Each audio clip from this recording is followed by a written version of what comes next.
आलेले आहेत। त्याचबरोबर महाराष्ट्राचे प्रभारी रमेश चेन्नीथालाजी आलेले आहेत। महाराष्ट्राचे अध्यक्ष काँग्रेस पक्षाचे सन्माननीय नाना पटोलेजी या ठिकाणी उपस्थित झालेले आहेत। माजी मंत्री सन्माननीय विश्वजित कदम साहेब उपस्थित झालेले आहेत। या ठिकाणी महाविकास आघाडीचे सर्व नेते उपस्थित झालेले आहेत। माहिती घेऊ आपले नेते राहुलजी गांधी यांनी आपल्याला 5 गॅरंटीज दिलेले आहेत। 5 गॅरंटी दिलेली आहेत। त्या अगोदर 2014 मध्ये मोदी यांनी आपल्याला खोटी आश्वासनं दिलेली होती। प्रत्येकाच्या खात्यामध्ये 15 लाख रुपये टाकू, वर्षाला 2 कोटी नोकऱ्या देऊ, या देशातली महागाई कमी करू, त्याचबरोबर या देशातल्या शेतकऱ्यांना न्याय देऊ। परंतु दुर्दैवानं या ठिकाणी हे सगळे जुमले झालेले आहेत। ही खोटी आश्वासनं दिलेली आहेत आणि पुन्हा एकदा ह्या खोट्या आश्वासनानंतर मोदी गॅरंटी म्हणून ते स्वतः मिरवत आहेत। परंतु हे सगळं खोटं आहे। राहुलजी गांधी यांनी 5 गॅरंटी दिलेली आहेत आणि कर्नाटकच्या विधानसभेमध्ये ज्यावेळेस काँग्रेस पक्षाच्या निवडणुका होत्या त्यावेळेस राहुलजी गांधींनी या 5 गॅरंटी दिलेल्या होत्या। काँग्रेस पक्षाचं सरकार आल्यानंतर त्या 5ही गॅरंटी लागू केल्या। तेलंगणामध्ये सरकार आलं, त्या तेलंगणामध्ये त्यांच्या 5 गॅरंटी त्यांनी मंजूर करून त्या ठिकाणी त्याची अंमलबजावणी सुरू केलेली आहे। राहुलजी गांधी यांच्यावर विश्वास ठेवूया। या देशामध्ये लोकशाही आणि संविधान वाचवण्यासाठी आपल्या सगळ्यांना मिळून राहुलजी गांधी यांच्या नेतृत्वाखाली या देशामध्ये इंडिया आघाडीचं सरकार आपल्याला आणायचं आहे। या ठिकाणी राहुलजी आलेले आहेत। मी या वेळेत जास्त बोलणार नाही। पुन्हा एकदा आपल्याला विनंती करतो की राहुलजी गांधी यांच्या नेतृत्वाखाली केंद्रातलं सरकार आपल्याला बनवायचं आहे। त्यासाठी सन्माननीय दंगेकर यांनाच या ठिकाणी निवडून आणायचं आहे। एवढीच विनंती या निमित्तानं करतो। धन्यवाद। जय भीम।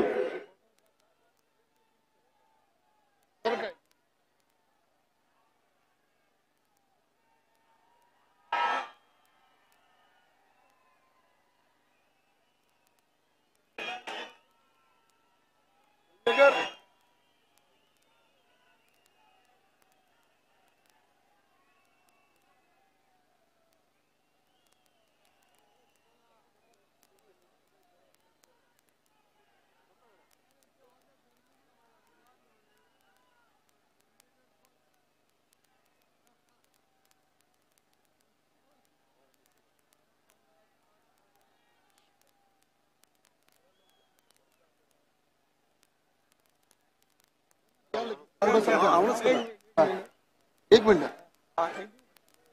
कॅन्टोन्मेंटचे माजी गृह राज्यमंत्री रमेशदादा बागवे राहुलजी गांधी यांचा सत्कार करतात।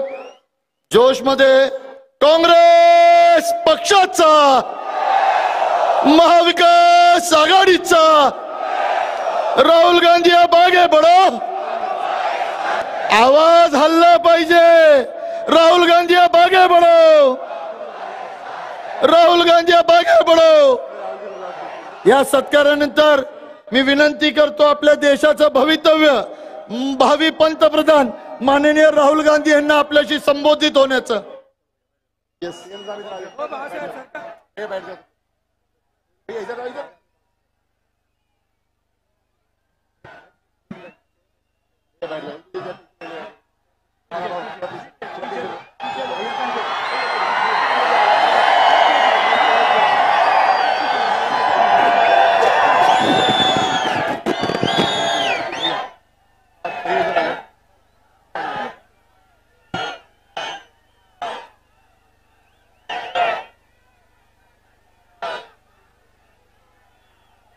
रमेश चेन्नीथाला जी, नाना पटोले जी, बाला साहब थोराट जी, पृथ्वीराज चौहान जी, विजय वडेट्टीवार जी, चंद्रकांत हंडोरे जी, रजनी पाटिल जी, विश्वजीत कदम जी, संग्राम थोपरे जी, संजय जगताप जी, नसीम खान जी, हमारे कैंडिडेट रविंद्र धंगेकर जी कहाँ हैं? आ जाइए, सामने आइए, सामने आइए।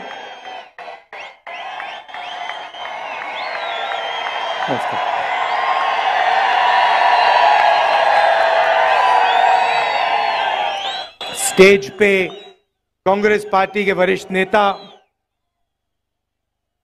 भाई और बहनों, कांग्रेस के हमारे बब्बर शेर कार्यकर्ता, प्रेस के हमारे मित्रों, कहना पड़ता है प्रेस के मित्रों, आजकल हैं ये किसी और के मित्र, मोदी जी के मित्र। 24 घंटा नरेंद्र मोदी की का वीडियो दिखेगा और ऐसा लगता है कि आजकल के पत्रकार जो एंकर्स हैं, सवाल पूछते हैं, लगता है कि ये बीजेपी के मतलब या तो कार्यकर्ता है या इनके पेरोल पे है। देखिए, लड़ाई संविधान को बचाने की है। एक तरफ Congress party, India alliance constitution को, संविधान को, लोकतंत्र को बचाने में लगी है। दूसरी तरफ नरेंद्र मोदी जी, आरएसएस इस किताब को खत्म करना चाहते हैं। जो ये अंबेडकर जी की देन है, जिसमें फूले जी की सोच है, महात्मा गांधी जी, जवाहरलाल नेहरू जी, जिन्होंने मिलकर हिंदुस्तान की जनता के साथ सालों लड़ाई कर कर ये इस देश को दिया, इसको नरेंद्र मोदी, बीजेपी बदलना चाहते हैं, खत्म करना चाहते हैं। इसी से हिंदुस्तान के गरीब लोगों को, किसानों को, पिछड़ों को, दलितों, आदिवासियों को, माइनॉरिटीज को, गरीब जनरल कास्ट को अधिकार मिलता है।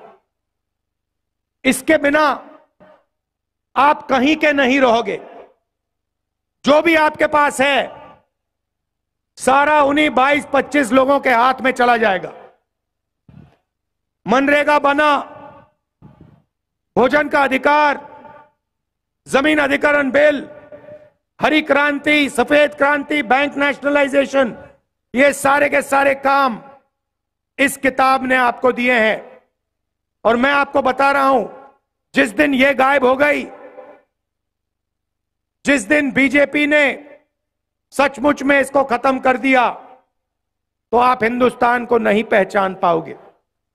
यह है लड़ाई। और मैं देश से कहना चाहता हूं कि जो अंबेडकर जी ने हमें दिया, महात्मा गांधी जी ने दिया, उसको हम कभी खत्म नहीं होने देंगे। सवाल नहीं उठता।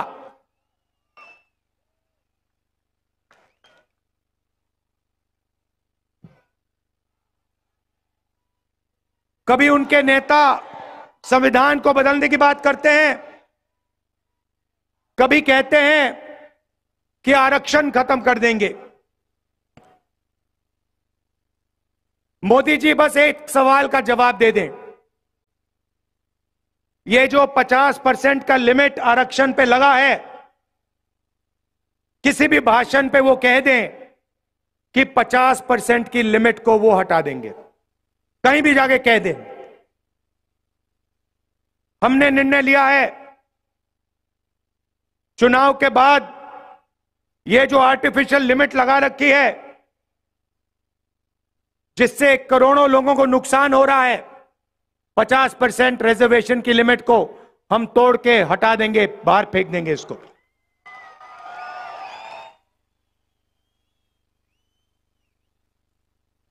देश में 15% दलित आबादी है,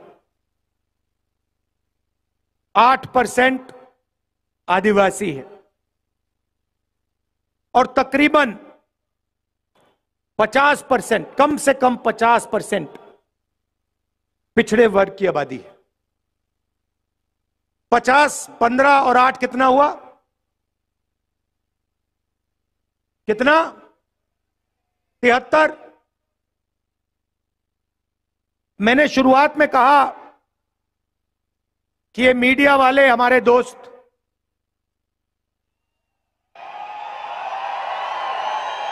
जनता सब जानती है, अब इनकी गलती नहीं है, ये इन पे लगाम लगा रखी है, ऊपर से अदानी जी ने बांध रखा है, खोलते नहीं है।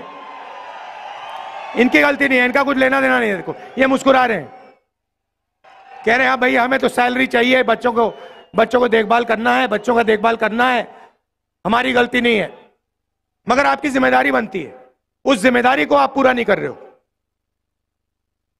मगर पिछड़े दलित आदिवासियों की 73% आबादी है। ये बड़े बड़े मीडिया की कंपनी की लिस्ट निकालिए, उनके नाम देखिए, मालिकों के नाम देखिए, बड़े बड़े एंकर्स के नाम देखिए,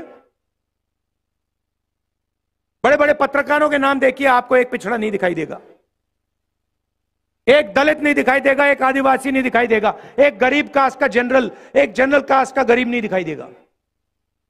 इसीलिए ये कभी किसानों की बात नहीं करते, मजदूरों की बात नहीं करते, बेरोजगारी भागीदारी की बात नहीं करते।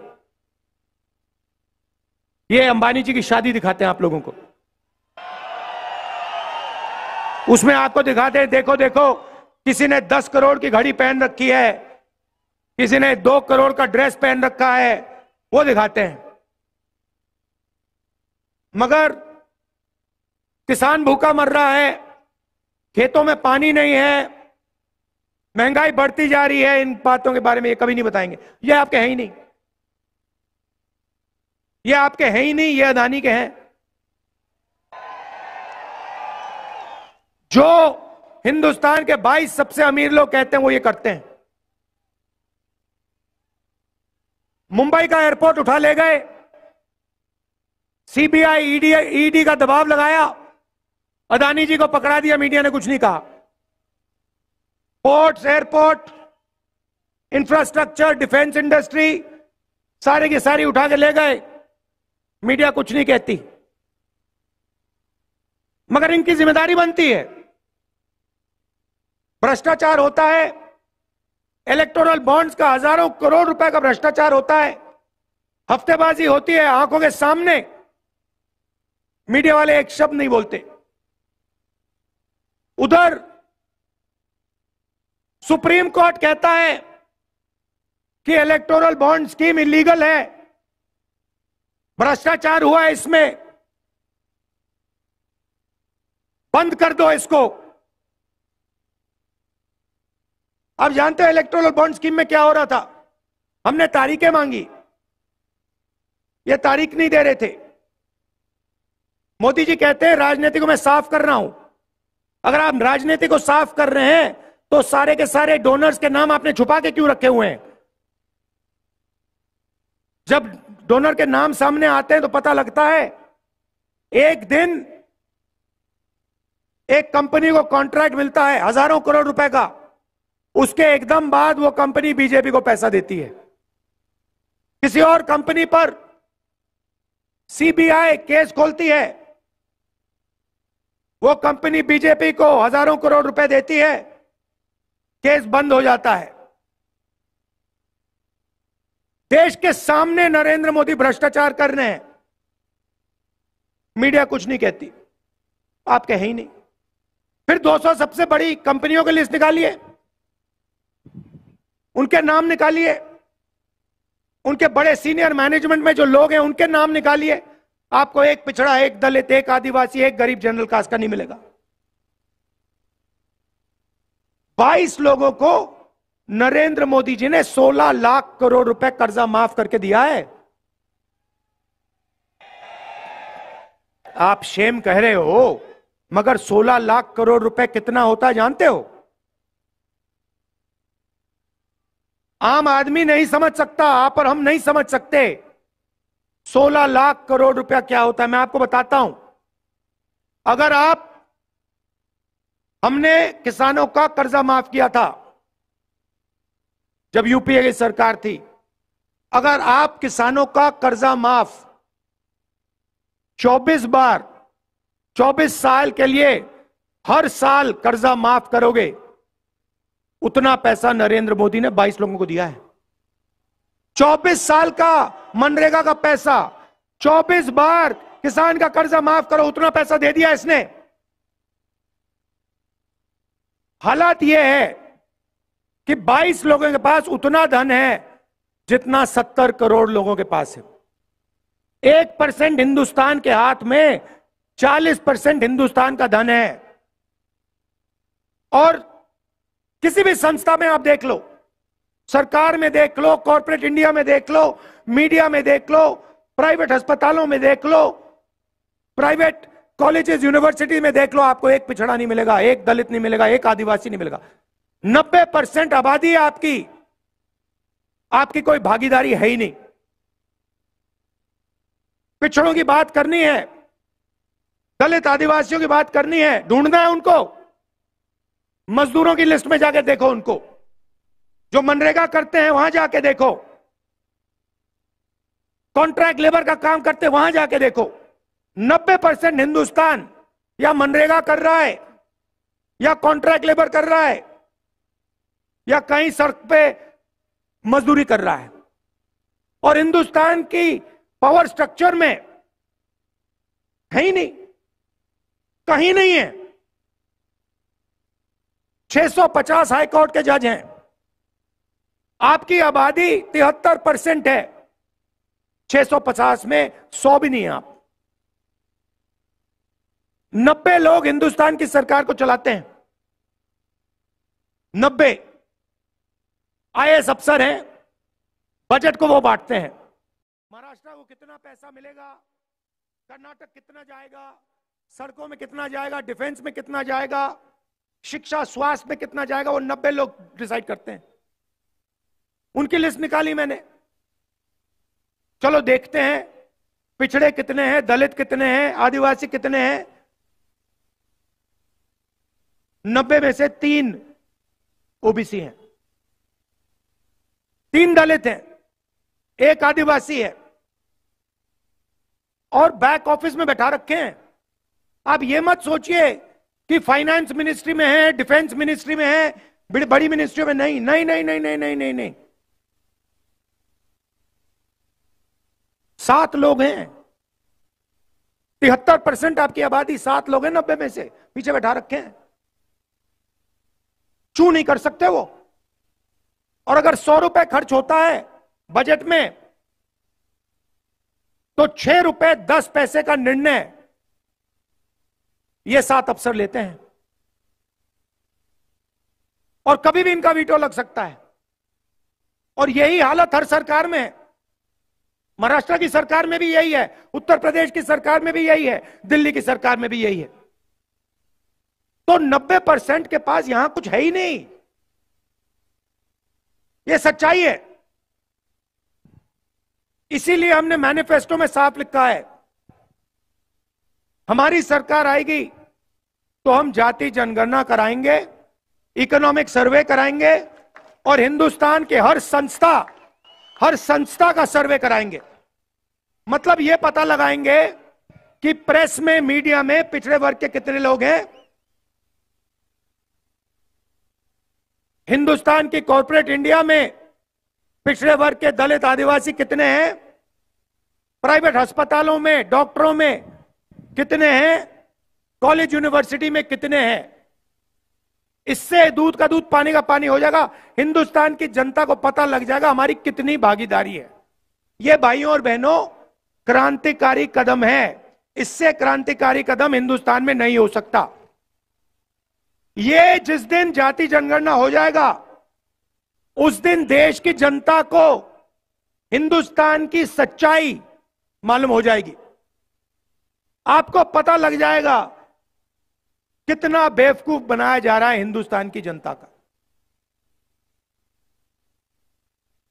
और एकदम हिंदुस्तान की जनता जागरूक हो जाएगी और उसके बाद एक नई राजनीति शुरू होगी हिंदुस्तान में।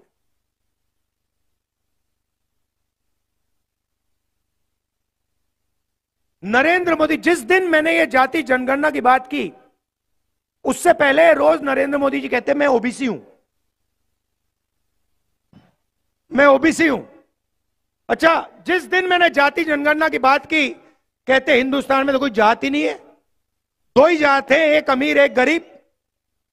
अच्छा, पहले आप ओबीसी थे, हमने जाति जनगणना की बात की, ओबीसी को सचमुच में अधिकार देने की बात की, आप कहते हो भैया ओबीसी तो है ही नहीं। आप डिसाइड करो आप ओबीसी हो या नहीं हो। हिंदुस्तान में ओबीसी वर्ग है, हां या ना, देश को बता दो। मगर हमने डिसीजन ले लिया है, जाति जनगणना होगा, 50% का ये जो बैरियर बना रखा है इसको तोड़ फोड़ के हम परे कर देंगे। और जो हमारे सेंसस से हिस्सेदारी मिलेगी, मराठास को, धनगर को, बाकी छोटी छोटी जातियों को हिस्सेदारी मिलेगी।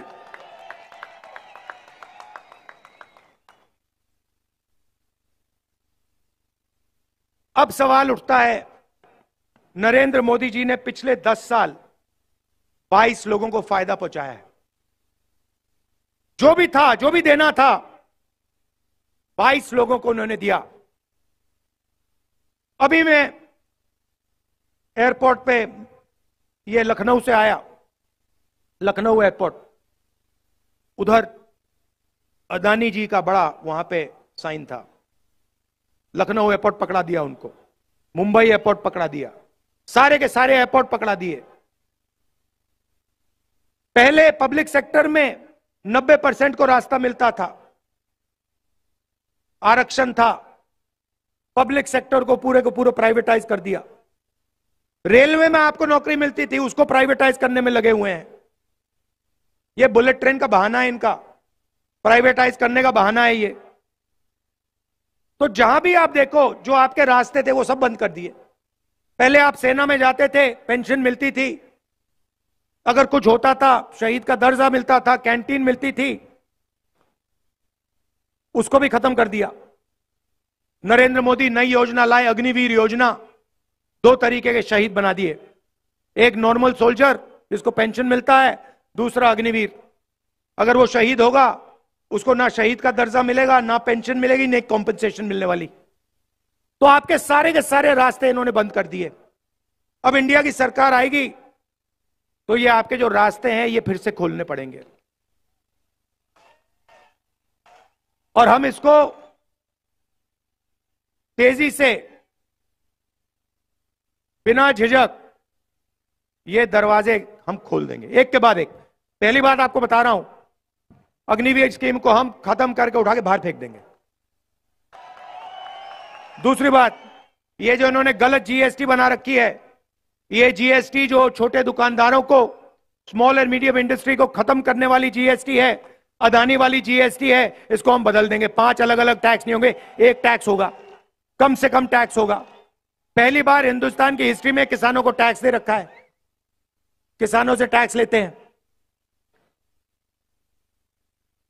तो हमने डिसाइड किया है कि जितना इन्होंने पैसा ना ये 22 लोगों को दिया है, उतना पैसा हम हिंदुस्तान के किसानों को, गरीबों को देने जा रहे हैं। और मैनिफेस्टो में मैंने बोला है 3-4 हमने क्रांतिकारी काम, मतलब देश को हिलाने वाले, महाराष्ट्र को हिलाने वाले काम करे हैं। सबसे बड़ा काम दुनिया में किसी सरकार ने ऐसा सोचा ही भी नहीं, करना छोड़ो, सोचा ही नहीं है। हिंदुस्तान के हर गरीब परिवार की हम लिस्ट बना रहे हैं। मोदी ने करोड़ों लोगों को गरीब बनाया ना, उन सारी की लिस्ट हम निकाल रहे हैं, सारे के सारे नाम। उन परिवारों में से हम एक महिला का नाम चुनेंगे, हर परिवार में से एक महिला का नाम चुना जाएगा और उस महिला के बैंक अकाउंट में 10,000 नहीं, 20, 25, 30,000 नहीं, 50,000 नहीं, 90,000 नहीं, 1 लाख रुपया साल का हम डाल देंगे। और ये मीडिया वाला जो भी बोलना चाहे बोलो, हमें कोई फर्क नहीं पड़ता। चिल्लाओ, चिल्लाओ जितना चिल्लाना है तुम्हें, नाच गाना करो, डांस करो, चिल्लाओ, गाली दो, हमें कोई फर्क नहीं पड़ता। ये कहते हैं हमने मनरेगा योजना दी, कहते हैं गरीबों को ये बिगाड़ रहे हैं, आलसी बना रहे हैं। अदानी को लाखों करोड़ रुपए दिया जाता है, वो नहीं बिगड़ता, मगर मजदूरी करने वाले गरीब लोग बिगड़ते हैं। किसान का कर्जा माफ होता है, कहते हैं देखो बिगाड़ दिया किसानों को। 16 लाख करोड़ रुपए कर्जा माफ होता है, कहते हैं देखो देखो देखो विकास हो रहा है।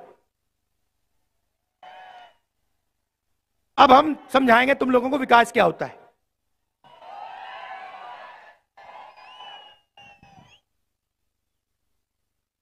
करोड़ों महिलाओं के बैंक अकाउंट में 1 लाख रुपया साल का, 8,500 रुपए महीने का, टकाटक टकाटक टकाटक टकाटक टकाटक। और वो कंप्यूटर से होगा, ऑटोमेटिक, और उस दिन तक होगा जब तक ये परिवार गरीबी रेखा के ऊपर नहीं होंगे। उससे पहले ब्रेक नहीं लगने वाली, एक्सेलेरेटर ही दबेगा। 1 लाख रुपए बैंक अकाउंट में। अब यहां पे बहुत सारे पुरुष कहेंगे देखो भैया आप महिलाओं को क्यों दे रहे हो, हमें चाहिए। आप कहोगे, मैं जानता हूं, मैं आपको बताता हूं। 21वीं सदी में आप दोनों काम करते हो, स्त्री और पुरुष दोनों काम करते हैं, बाहर जाते हैं, 8-10 घंटा बाहर काम करते हो, और फिर आप दोनों घर आते हो, आप रेस्ट करते हो, और आपकी जो बीबी है, माता है, वो 8 घंटे एक्स्ट्रा काम करती है। उसके लिए किसी भी सरकार ने, उस काम के लिए किसी भी सरकार ने, दुनिया की किसी भी सरकार ने महिलाओं को कॉम्पनसेशन पैसा नहीं दिया है।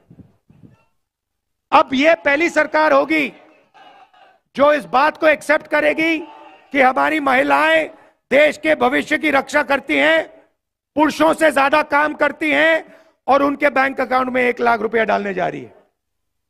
और मैं जानता हूं, ये आप अभी ताली बजा रहे हैं, अंत में ये पैसा आप लोग ले जाओगे, दबाव डाल के किसी ना किसी तरह आप लोग को भी इससे फायदा होगा, मगर बैंक अकाउंट महिलाओं के नाम में होगा। दूसरी बात, आशा आंगनवाड़ी में जो महिलाएं काम करती हैं, उनकी आमदनी हम दुगनी करने जा रहे हैं। और मनरेगा में आज 250 रुपए मिलते हैं, सरकार आने के एकदम बाद 400 रुपए आपको मिलेंगे।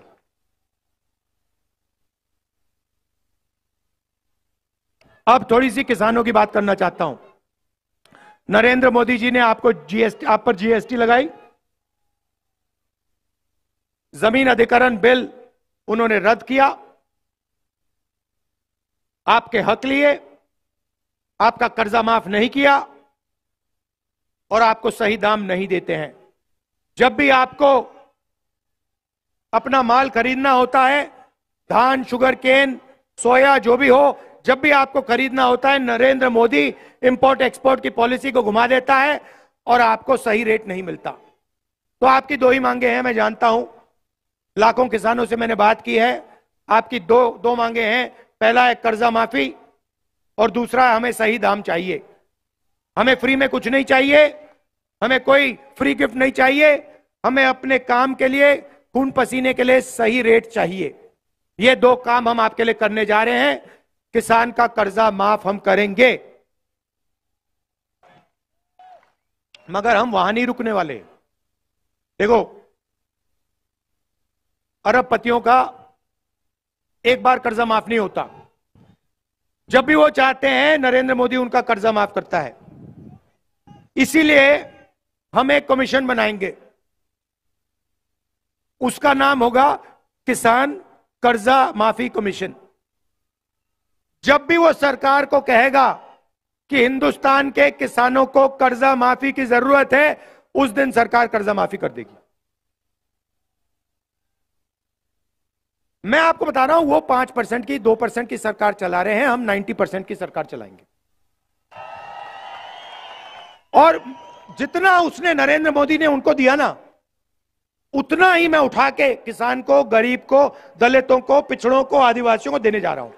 मुझे कोई फर्क नहीं पड़ता। और मेरे लिए पता है क्या है, जितना ये मीडिया वाले चिल्लाएंगे ना, उतना ही मुझे लगेगा ये बिल्कुल सही काम कर रहा हूं, और करो इसको।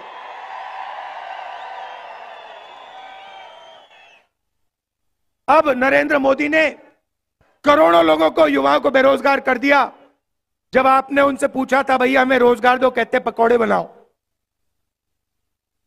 कोविड के समय आपसे कहा भैया थाली बजाओ, मोबाइल फोन की लाइट ऑन करो, और मजे की बात बताता हूं, उसी टाइम जो कंपनी कोविड की वैक्सीन बना रही थी, जिसको हजारों करोड़ रुपए सरकार दे रही थी, वही कंपनी नरेंद्र मोदी की पार्टी को पैसा दे रही थी। इलेक्टोरल बॉन्ड्स में लिखा है। तो आप मर रहे थे, सांस नहीं ली जा रही थी, वेंटिलेटर नहीं था, ऑक्सीजन नहीं था, और जो कंपनी वैक्सीन बना रही थी वो नरेंद्र मोदी की पार्टी को डोनेशन दे रही थी। बात समझ जाओ, बात समझ जाओ। तो आपको बेरोजगार बनाया। अदानी का बेटा है, वो जॉब, परमानेंट जॉब पर करने से पहले अप्रेंटिसशिप करता है, टेम्पररी जॉब करता है 6 महीने के, 1 साल में, 1 साल की। अपने पिता के कंपनी में उसको काम दिया जाता है, और उसके बाद 1 साल बाद उसको परमानेंट किया जाता है। ये हिंदुस्तान के जो करोड़ों युवा हैं, इनको ये फैसिलिटी नहीं दी जाती। तो हमारी एक स्कीम है, क्रांतिकारी स्कीम है, उसका नाम पहली नौकरी पक्की, गारंटी। गारंटी, ये नहीं कानूनी अधिकार, ऐसे नहीं, कानूनी अधिकार। जैसे मनरेगा में कानूनी अधिकार है, अगर किसी ने मनरेगा का काम मांगा तो देना ही पड़ेगा, वैसे ही अप्रेंटिसशिप का, पहली नौकरी का हमने कानूनी अधिकार दिया है। मतलब हिंदुस्तान का कोई भी बेरोजगार graduate, diploma holder, college graduate, university graduate, कोई भी सरकार से कह सकता है मुझे अपनी पहली 1 साल की नौकरी चाहिए, सरकार मना नहीं कर सकती। नौकरी कहां मिलेगी? प्राइवेट सेक्टर, पब्लिक सेक्टर, सरकारी ऑफिसेज में, सरकारी अस्पतालों में, सरकारी कॉलेज, यूनिवर्सिटीज में। करोड़ों युवाओं को 1 साल की नौकरी, पहली नौकरी पक्की। अभी तो भैया मैंने बात बोली नहीं, अभी आप ताली बजा रहे हो। पहली नौकरी पक्की, 1 लाख रुपए बैंक अकाउंट में साल के, 8,500 रुपए महीने के, 1 साल के 1 लाख रुपए हर यूनिवर्सिटी ग्रेजुएट, कॉलेज ग्रेजुएट को। और हिंदुस्तान को दुनिया की सबसे बेहतर ट्रेंड वर्कफोर्स मिलने जा रही है।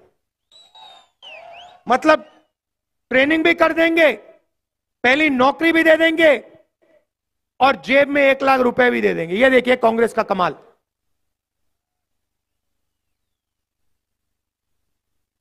तो ये शुरुआत है भाई और बहनों।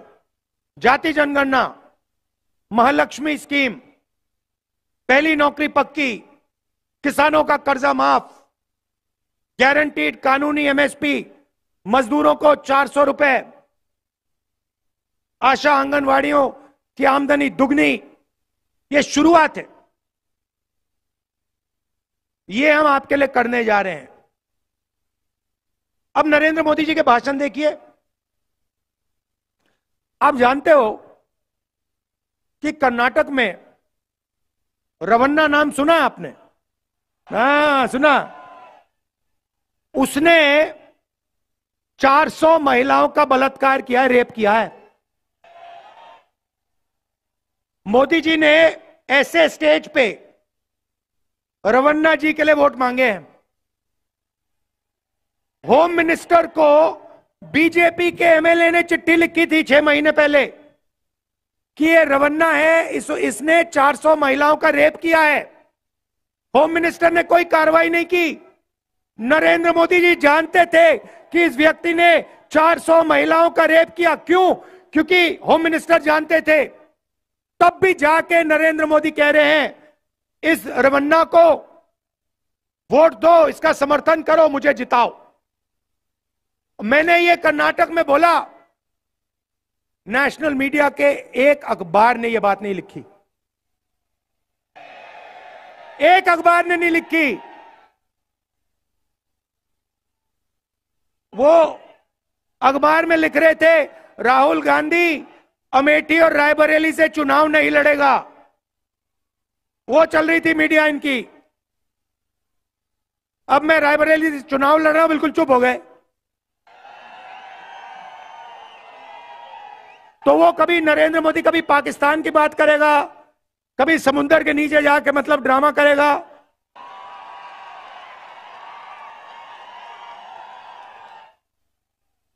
और मतलब आपने देखा, पता नहीं देखा, मतलब समुद्र के नीचे जाके बिल्कुल डरा हुआ था कि भैया कुछ हो ना जाए यहां पे। तो मजाक बना रखा है राजनीति का। और सीनियर नेता जो हैं, शरद पवार जी जैसे हैं सीनियर नेता जो हैं, उनका अपमान कर रहे हैं, उनके बारे में उल्टी सीधी बात बोलते हैं।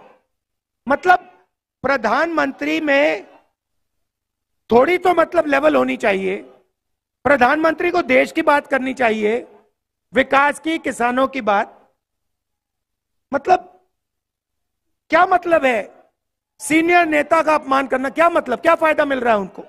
क्या सोचते हैं कि हिंदुस्तान की जनता खुश हो जाएगी? हिंदुस्तान की जनता उनसे यह जानना चाहते हैं, आप 50% का जो आरक्षण का है उसको हटा रहे हो, यह सवाल है। जाति जनगणना कर रहे हो, यह सवाल है। उनका तो जवाब देते ही नहीं है।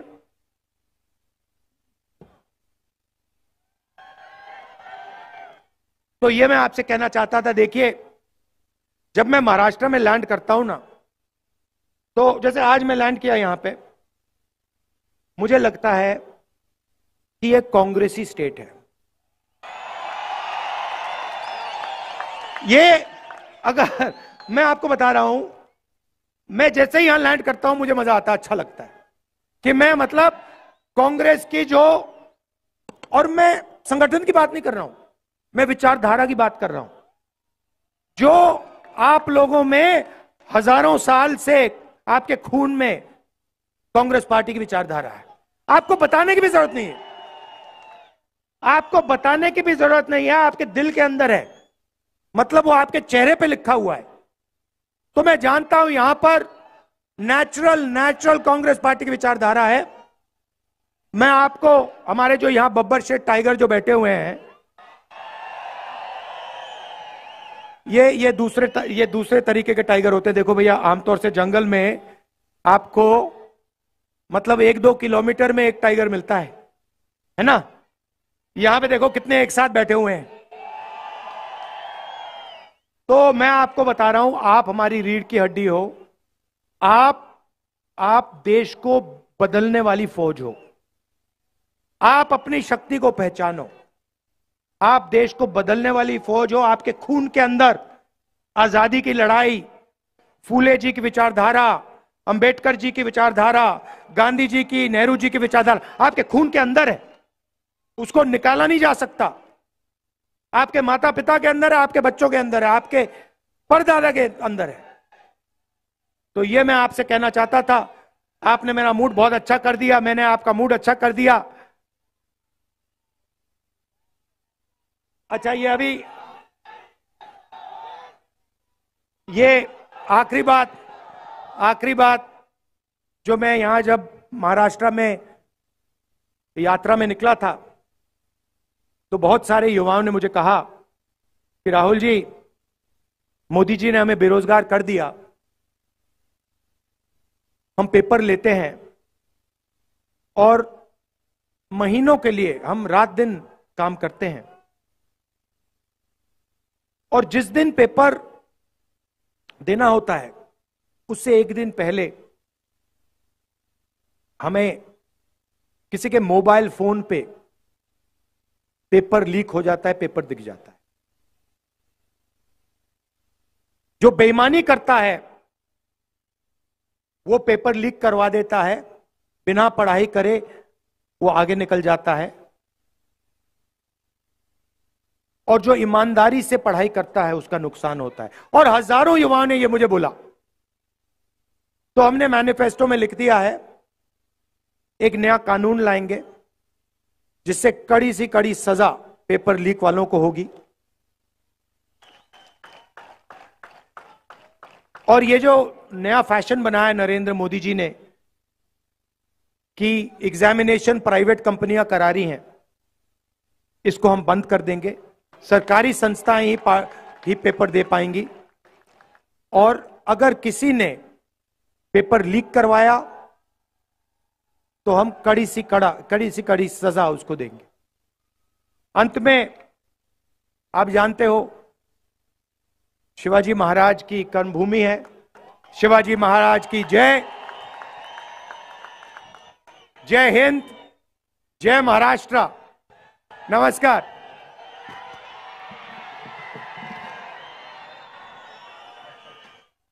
राहुल गांधी आप आगे बढ़ो, राहुल गांधी आप आगे बढ़ो, राहुल गांधी आप आगे बढ़ो।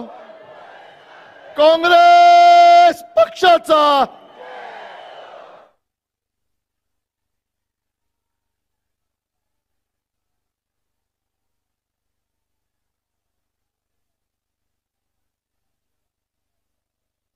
पुणे शहर लोकसभा मतदार